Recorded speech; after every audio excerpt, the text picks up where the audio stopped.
महाराज जी के चरणों में नमोस्तु नमोस्तु नमोस्तु। छुल्लक जी के चरणों में इच्छामि इच्छामि इच्छामि। महाराज श्री, निर्माल्य का उपयोग श्रावक के लिए निषेध माना गया है। मंदिर जी में चढ़ाई गई द्रव्य सामग्री को भी चढ़ जाने के बाद में निर्माल्य माना जाता है। महाराज श्री, मुझे किसी ने कहा नहीं, ना किसी ने प्रेरित किया है, मगर विगत कई वर्षों से मैं एक मंदिर जी से व्यास के द्वारा जो द्रव्य सामग्री बाजार में बेच दी जाती है, जिसका अन्य अन्य उपयोग होता है और उसके बहुत सारे दुरुपयोग भी देखे गए हैं कि वैसे दुरुपयोग भी उसके किए जाते हैं।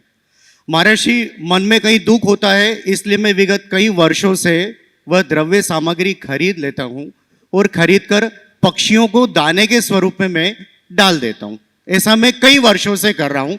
श्रीमती को भी मैंने कहा है कि मंदिर से जो आप पूजन करते हो वो द्रव्य ले आओ और मुझे सुखा कर दे दो, तो मैं पक्षियों को दाने के स्वरूप में डाल दूंगा।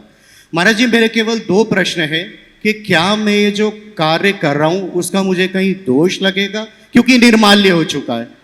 और दूसरा प्रश्न मेरा ये है महाराज जी कि क्या ऐसा कुछ हो सकता है कि आपके मुखारबिंद से कुछ ऐसे शब्द निकले कि मंदिर के बड़े बड़े जिनायलों के पदाधिकारीगण और ट्रस्टीगण ऐसी कुछ इसकी सुव्यवस्था बना दें जिससे कि कभी इसका दुरुपयोग ना हो। महर्षि, ऐसा कुछ आप देखिए, दशलक्षण के मौके पे आपने बहुत ही प्रासंगिक सवाल खड़ा किया। यद्यपि इस विषय में मैंने अनेक बार मार्गदर्शन दिया। आप लोग मंदिर जी में पूजन करते हैं, भाव भक्ति के साथ द्रव्य चढ़ाते हैं और पुण्य अर्जित करते हैं, लेकिन इसके साथ कहाँ पाप के भागी बन जाते हैं, प्रायः आपको आभास ही नहीं हो। जब मैं उदयपुर में था, दिल्ली से एक भाई आया, इसी मंच से उसने एक बात कही कि महाराज जी, मंदिर में जो द्रव्य सामग्री चलती है बाजार में बिकती है और उसके साथ बिरयानी खाई जाती है। महाराज, मेरा मन हिल गया, मैं क्या करूं, इसको कैसे रोका जाए। वही भाव आज आपने प्रकट किया। तब मैंने पूरी समाज के बीच एक आह्वान किया था कि मंदिर में चढ़े हुए द्रव्य सामग्री का क्या उपयोग होना चाहिए। मंदिर में चढ़ने वाली द्रव्य सामग्री का विक्रय करके व्यास को देना, व्यास के द्वारा विक्रय करना, ये महापाप है। वो तो ऐसे ही लोगों को देगा, अथवा खोमचे वाले लेंगे जहाँ आपके डोसे इडली उससे बनेंगे, और हो सकता घूम फिर करके आपके ही पेट में आ जाए, क्योंकि खरीदने वाले लोग भी पहले से तैयार रहते हैं। इतनी भारी मात्रा में जो द्रव्य सामग्री चढ़ती है वो कहीं ना कहीं तो कंज्यूम होगी। ये घोर पाप है। शास्त्रों में क्या लिखा है? शास्त्रों में लिखा है निर्माल द्रव्य का उपयोग पशु पक्षी और दीन दुखियों के लिए करना चाहिए। मैंने जब उदयपुर में इसका आह्वान किया तो उदयपुर के मंदिर के लोगों ने, खासकर टाया जी ने, जिस मंदिर में हमारा चातुर्मास था, और कुंथु कुमार जी, केशव नगर, अशोक नगर और नेमी नाथ मंदिर सेक्टर 3 के मंदिर से इसकी शुरुआत हुई। वो लोग पूरे द्रव्य सामग्री को पक्षियों के लिए खिलाते हैं। तोते बादाम फोड़ फोड़ करके खाते हैं। सैकड़ों की तादाद में तोते आदि पक्षी आते हैं। लौंग को छनवा कर उसका अर्क निकाल करके धर्मार्थ औषधालयों में पहुंचा देते हैं, जो दवाइयों के काम में आते हैं। और ये प्रयोग निरंतर 2017 से आज तक चल रहा है। देश के कई जिनालियों में ऐसा हो रहा है। माली को तनख्वाह दीजिए। यदि आप माली को यह कहकर रखते हैं कि 5 किलो बादाम चढ़ता है, तो आपने निर्माल्य का मूल्यांकन कर लिया। और ये द्रव्य अगर बाजार में बिक रहा है और उसके साथ अभक्ष्य भक्षण हो रहा है, तो आप सबसे पहले मंदिर के व्यवस्थापक पाप के भागी हैं और फिर प्रत्यक्ष परोक्ष रूप से जो पूजा कर रहे वो भी पाप के भागी।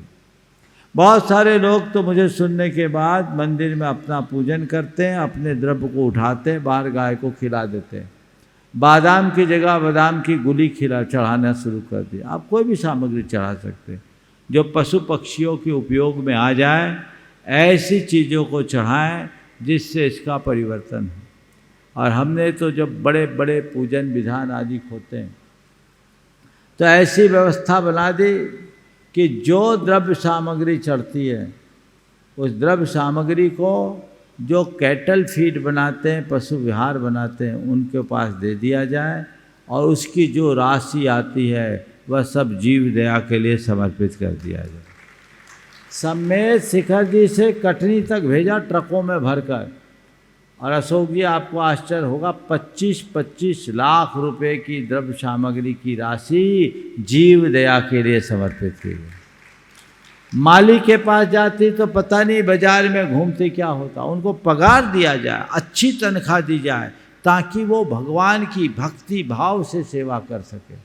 कल परसों चर्चा में सचिन कह रहा था, महाराज अगर ऐसी व्यवस्था है तो हम उसको कंज्यूम कर सकते हैं, पर ये बाहर ध्यान रखना है कि वो जहाँ जाए वो सही जगह जाए, गड़बड़ ना हो। नित्य के कार्यक्रमों में जो होता है वो तो आप चला सकते हैं, लेकिन बड़े बड़े विधान, अब अभी यहाँ मेरे ख्याल से मुझे कल बताया गया था 5-7 कुंटल चावल रोज चढ़ रहा है।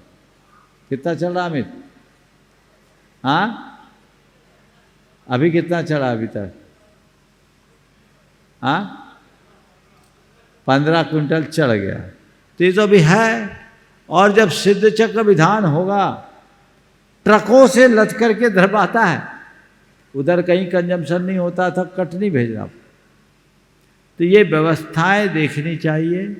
सभी मंदिर के लोगों से मैं ये कहना चाहूँगा कि वे अपने अपने मंदिरों में व्यवस्था व्यवस्थित करें। गौशालाओं में भेजे। गौशालाओं में लोग चावल खिलाना पसंद नहीं करते, उसको मिक्स करके पाउडर करके कुछ कैटल फीड में मिला करके देते हैं। ज़्यादा मात्रा में चावल खाने से गायों को नुकसान हो जाता है। तो उसकी जो सुव्यवस्था वो होना चाहिए, उसे बर्बाद भी नहीं किया जा सकता, लेकिन ये तो जरूर ध्यान में रखना चाहिए कि न तो वो आपकी संतानों के पेट में आए, न अभक्ष्य भक्षण में जाए।